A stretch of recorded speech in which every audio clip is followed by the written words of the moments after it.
internationaux, pas soutenir régime, pas soutenir gouvernement, pas soutenir, en bref, pas congolais, c'est-à-dire pas congolais va souffrir, pas boma ba congolais, pas komisa bango makayabo, pas komisa bango baliama, pas kata bango mitou, et lui il est d'accord de ça. Joa Ministry TV. Natana yo obengaka ba M23 banani babanda kobuliso d'ailleurs kutu mende que je salue en passant aleka quand interview moko boye ba image ezali oya loba que non régime ya Kabila bakoki jamais négocier avec le M23 jamais. Joa Ministry TV. Peuple congolais kanga matoi na ba discours ya mabene tiboy esali eloko te ça n'impacte mon côté. Le Congo restera Congo et le Congo est indivisible. Joa Ministry TV. Mbote na balandi nyonso bazo kolanda biso bisika nyonso bozwami nzambe ya Congo apambola bino lisusu ya koleka. Mbote na baye bazo kolanda biso libanda ya mboka baye bazo kolanda biso na kati ya mboka ya République démocratique du Congo nzambe ya lola nzambe ya Congo apambola bino lisusu ya koleka. Merci na babone nyonso oyo bazo kolanda biso partout dans le monde bapesa biso confiance na kati ya chaîne JM TV à travers votre émission Dites-nous, une émission présenté par votre arbitre de la presse, arbitre de la communication, Joab Kinkela. Merci, Nalolenge, Bopesa biso confiance à chaque instant. Topese labino, masolo ya mboka ndenge ezo kolekela. Alors, on appelle Simbote. Na baye bazo kolanda biso na Angola, na États-Unis, na France, na Allemagne, kuna na États-Unis. Merci na ba commentaire na bino, merci na ko liker, merci na ko partager, merci pour na ko soutenir oyo tangami chaîne oyo na lolenge esengeli, merci pe pour na ba correction oyo bozo ko apporter biso pour to améliorer chaîne, to améliorer notre façon de vous communiquer. Alors je vous remercie totalement bisika bozali. Actualité est basée sur l'ancien président de la République démocratique du Congo, le président honoraire Joseph Kabila Kabange Boyebike, à Salaki Batan, Ebele, Alobakate, à Salaka ni oni, ni kosu, ni signe, Bamakamwe, Bele, Eleki, Nakatia, Mboka, Atikala Kolobate.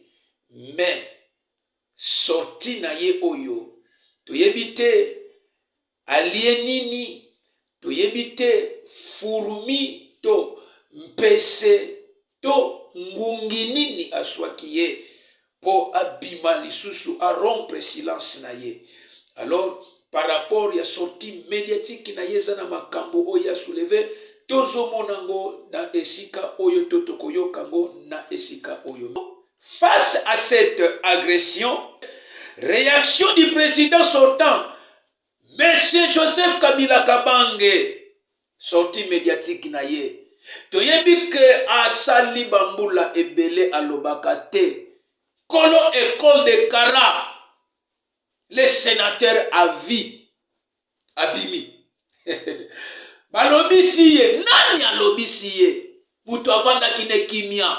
Félix P. Makambolo Kakamuta Fanda qui ne kimia tiolobisiye. Mon président, pourquoi zo lobisa baba? Kagame baba alobi. Kabila baba alobi. Mais finalement, président de la République doit comprendre yote. Alors, Kabila sort de son silence et s'exprime sur la situation sécuritaire dans l'est de la République démocratique du Congo.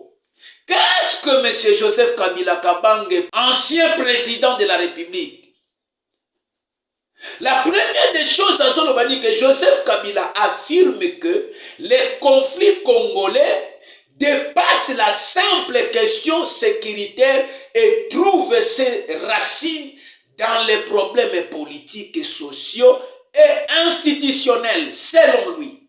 Que question sécuritaire, yamboka, racine est problème politique.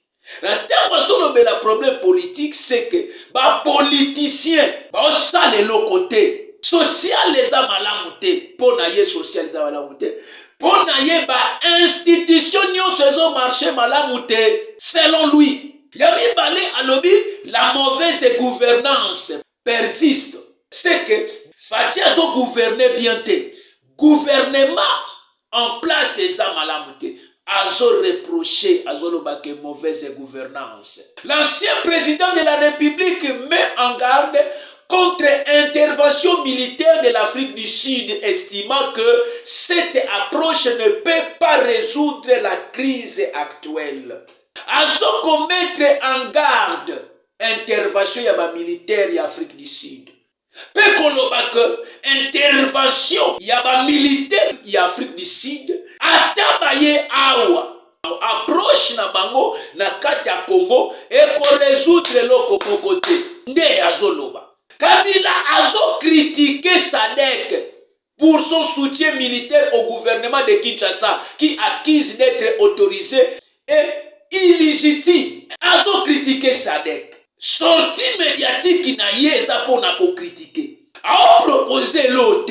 Kabila appelle les partenaires internationaux à prendre en compte les revendications du peuple congolais contre son propre gouvernement et à ne pas soutenir un régime qu'il considère comme une dictature. Azoloba que communauté partenaire ya communauté internationale va prendre en compte les revendications du peuple, c'est-à-dire à oser la peuple à revendiquer. Mais azoloba que partenaires internationaux de ne pas soutenir un régime qu'ils considèrent comme une dictature. Azope kisa na ba partenaires internationaux va soutenir régime té, va soutenir gouvernement té, va soutenir en bref ba congolais té, c'est-à-dire ba congolais va souffrir, ba boma ba congolais, ba komisa bango makayabo, ba komisa bango ba liama, ba kata bango mitou, et lui il est d'accord de ça. Qu'on puisse tuer les Congolais, il est d'accord. Mais M. Kabila, qu'est-ce qui n'y va pas dans ta tête? Balingi baya ne secours ya mboka. Balingi baya ko soutenir mboka. Tu interdis aux partenaires de ne plus soutenir. Tu es qui? Il dit de laisser les 1-23 évoluer dans leurs actes. Batika ba 1-23, ba continuer koboma. Batika ba 1-23, ba kata mabele ya Congo. Batika ba 1-23, ba progresser. Ça c'est quoi? Na ingana conseil yo boy. Il fallait otikala no silence. Au moins le silence na commissaire qui yo et commissaire qui au grand. No ye ba position na yo te. Mais ba conseiller na yo ba kosi yo. Keloba bima et que ça n'impact et ça n'impact pas. Au contraire, on mibimisi oyosa. Yomoko omifundi déjà que non, Makambu président de la République aloba que non, AFC c'est Kabila. M23 c'est Kabila. Notre agresseur c'est Kabila. C'est réel. Peuple congolais. Natana yo. Obengaka ba M23 banane. Babana Komuniso d'ailleurs Koutou Mende que je salue en passant. À le cas qu'on interview mon kobo et ba image sali. Oya loba que non régime ya Kabila ba koki jamais négocier avec le M23. Jamais. Mais aujourd'hui, le président de la République dira que je ne peux pas négocier avec des M23. Yo obimi ba loba ke ba soutenir te. Ça, c'est quelle sorte de leader? Vous êtes là pour vos intérêts égoïstes, mais non pour le Congo. Si vous étiez pour le Congo, si vous combattez pour le Congo, au Kokaki Kobimisa Biloko Yobimisite, peuple congolais, Kanga Matoi, na ba discours ya ma benetiboy. Et ça y est le côté, ça n'impacte mon côté. Le Congo restera Congo. Et le Congo est indivisible. Personne ne viendra à gauche ni à droite pour nous diviser. C'est lui qui viendra pour nous diviser à kokutana na ba mauvais sort. Il a brise le silence et accuse Félix Tshisekedi de mauvaise gouvernance. Yangwana nda yaki nango. Ayeko accuse Félix Tshisekedi Tshilombo, président en fonction, nakoloba et que azana mauvaise gouvernance. Alors, mauvaise gouvernance ango, à partageant nazoko. Première partie, à l'obéli sur autorité de Kinshasa veulent faire croire. La crise ne se limite ni aux actions inconsidérées du M23, présenté à tort comme un groupe anarchiste et une marionnette d'un État étranger sans revendication légitime ni au désaccord entre la RDC et le Rwanda. Alobi que ba autorité ya Kinshasa balingi bandimisa batu que la crise ne se limite ni aux actions inconsidérées du M23. Aotalisa que crise oyo ekoti na Kinshasa euti na ba M23 te. Sikoyo Kabila yebisa biso crise oyo euti wapi? Parce que bateau oyo bazoko agresser RDC et ça par rapport ya ba M23 AFC pe allié na bango tata na bango Kagame le sanguinaire. Bango nde batie guerre na kati ya RDC ekotisi crise. Mais yo ozo yebisa biso ke crise wana euti pa ba M23 te. Na tana yo, na régime na yo. N'est-ce pas que obimisaka porte-parole ya gouvernement na yo babengi na kombo ya Mende na période na Mende abimaka ba archive ezali. Mais lelo ozo bimisa bango ke basaba anarchiste te. Mais monsieur Kabila, moi je ne vous comprends pas. Une marionnette d'un État étranger sans revendication légitime. Olingi ba revendiquer ndengeni. Parce que revendication yango yo oyo monsieur Tshisekedi, président de la République, a revendiqué nanzela ya diplomatie. Yo lingini ba revendiquer nanzela minute ba boma population pour ekoueya na motu ya Tshisekedi kaza na makila, mais yo sa na makila na maboko. Chebe ya sa wapi? Peuple congolais kopesa matoi te na ba blabla. Toujours na ko briser silence na ye. Azoko accuser kaka Félix Tshisekedi de mauvaise gouvernance na niveau national. Na niveau national lobini. La principale cause de cette crise est la volonté manifeste du leadership actuel de briser la pacte républicain. Mauvaise gouvernance na ye. Crise oyekoti. Et ça, la principale cause de cette crise est la volonté manifestée du leadership actuel de briser le pacte républicain. C'est-à-dire, leadership oyo, régime oyo, et briser pacte républicain. C'est que pacte républicain nango, yo salakango, opporta nini na république. Pacte yango ezali. Soki yo salaka pacte wana, et même kani, pacte yango c'est que pacte yango eza dialogue. Soki eza dialogue, et même kani na ba Congolais.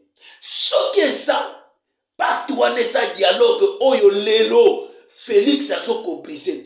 Et même kani, soki pacte yango lelo toko kolobelango et kotisi batuna bitumba oyo yo lelo tosanango. Soki dialogue ememani. Ememani. Yo sala ba dialogue a otikala ba Congolais ni. Yebisaka. C'est pacte issu du dialogue intercongolais de Sun City. Pacte intercongolais. Yo sala kango. O mema nini, o porta solutioni. Guerre oyo lelo, yo o tikango. Solution ni opesaka solution par rapport à mixage et brassage. Oyoyo, ba chouchou va se retrouver dans le gouvernement. Oyoyo, ba Rwandais va se retrouver dans le gouvernement. Lelo le bakeno pacte ya Sainte City. Oyo aboutissant dans une constitution adoptée pour référendum populaire en 2006. Constitution oyo zokumisa. Constitution eza ya république te.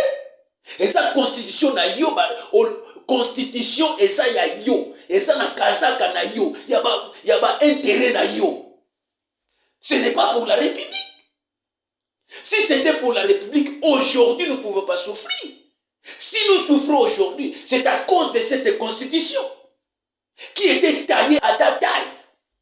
Hein? Au niveau Seigneur Bissoni, sortie médiatique qui n'a pas raté. Et ça raté. Toujours, dans les gens qui accusaient Félix Tshisekedi mauvaise gouvernance. Troisième, à l'obéissance élection. Les élections triquées de décembre 2023 ont violé les cadres juridiques et les normes internationales pertinentes, amplifiant ainsi l'illégitimité du dirigeant, réduisant artificiellement le poids de l'opposition politique et faisant du chef de l'État le maître absolu du pays. Monsieur Kabila, président honoraire, avec tout respect que je vous dois, ce qui ont lobby que les élections triquées de décembre 2023, ils ont été triquées. Ba élection au Yosala, VPM Jean-Pierre Mbemba, est-ce que Yoswaka, ba proclamant que non, est-ce que c'était Jean-Pierre Mbemba qui avait gagné les élections? Natangouya, Tshisekedi le père. Je crois en 2011, si je ne me trompe pas. Où il y a remporté Kaizakan, c'était Tshisekedi qui a prêté un serment na 10e miri nanda kunaye. Tu avais triqué. Tu avais triqué. Les élections triquées de décembre 2023 ont violé les cadres juridiques. Oya Liboso a violé le cadre juridique. Mais c'est vous. On va nommer le premier ministre après 3 mois au Longoni. Qui était le dictateur? N'est-ce pas que vous? Les normes internationales pertinentes. Est-ce que vous respectez les normes internationales? Amplifiant ainsi l'illégitimité du dirigeant. Réduisant artificiellement le poids de l'opposition. Opposition nini oyo lelo ezali. Lelo solobela ba opposant. Ba ça diminuer. Oboma ba opposant mususu. Awa, selon ndenge toyokaka. Avant yo au céder pouvoir. N'est-ce pas que non na ba catholique kuna ba marche salama. Na IDPS. Combien de combattants Batumbama? Combien de personnes Bakoufa? On a opposition politique en faisant du président chef de l'État, le maître absolu du pays. Vous étiez le maître imbattable, maître supérieur, dictateur. Lelo basobenga yo que non faiseur de paix. Est-ce qu'ici au Congo, nous avions déjà vécu la paix? Vous avez dit que laissez les M23 évoluer dans leurs actes. Comment on peut laisser un ennemi? Nakati ya constitution oyo tozwa ya Sainte City na 2006. Constitution wana oyo bo préparer que non totika ba frontière na biso ouverte. Est-ce que pays ni nyamwe koki kotika ba frontière ouverte afin que ba kota pays ni? Maintenant ma question est celle-ci. Qui sont les créateurs de cette guerre? Qui sont les créateurs de cette guerre? Parce que guerre oyo, yo, oyaki okuta kiamo. Durant 18 ans, la guerre était là. Vous avez laissé la guerre. Bosilisaka guerre te. Tu sais qu'il y a hérité guerre wana. Mais il est en train de se battre pour que le peuple congolais, dans les 4 coins de la République démocratique du Congo, qu'il y a un côté. Mais au côté li ennemi, est-ce que vous êtes vraiment congolais? Si vous étiez un Congolais, le gens te considéraient dans ton silence. Si tu gardais le silence que tu avais, maintenant sorti médiatique na yo, et minimiser, et quitter si yo, Congolais a mon identité ya Kabila. On dévoilé l'identité na yo. Il fallait te cacher. La Bible dit Élie a kekobomba ma Jézabel. Pourquoi pas garder silence là yo? Et obimi. Donc dernier calibre de yobimi. Nanga a échoué. Senko a échoué. Kagame a échoué. Mama Olive Abima a échoué. Batu nyonso oyo batindi metinda bitne ba échoué. Dernier calibre yondo bimi. Olie pa obima na makambo malonga, obimi na échec total. O ba Congolais ba bane kozela te.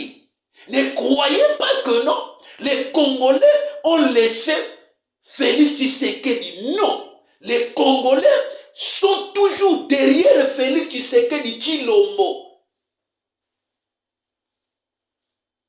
À cause de la Constitution. Qu'est-ce qui est de l'important dans cette Constitution?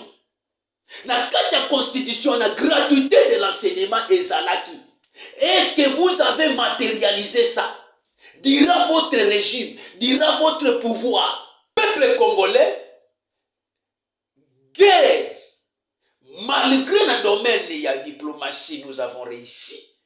Maintenant, nous avons commis penza na réussite totalité. Nanu basili si ko sala ba discours te. Nanu basili si ko bimisa ba pionte. Dernier calibre na bango yemoko mukonja bini. Oyo président de la République alobaki que non AFC Kabila. C'est que ça ya solo. AFC c'est M23. C'est que ça ya solo. C'est que ça ya solo. Est-ce qu'ils ont dit c'est la mission à nos réponses? Dans la nos vidéos oyo, il y a Premier ministre Judith Suminwa. Oyo a révélé biso ba mystère oto yeba kite. Que Congo bana ko futa Rwanda. Premier ministre Madame Judith Suminwa yeyo alobi. Bolanda ko simana ngotokozo. Beaucoup de gens ne le savent pas, mais aujourd'hui, tout ce qui est payé au GOFPAS sert à régler une dette qui a été gagée jusqu'en 2027 par le régime précédent.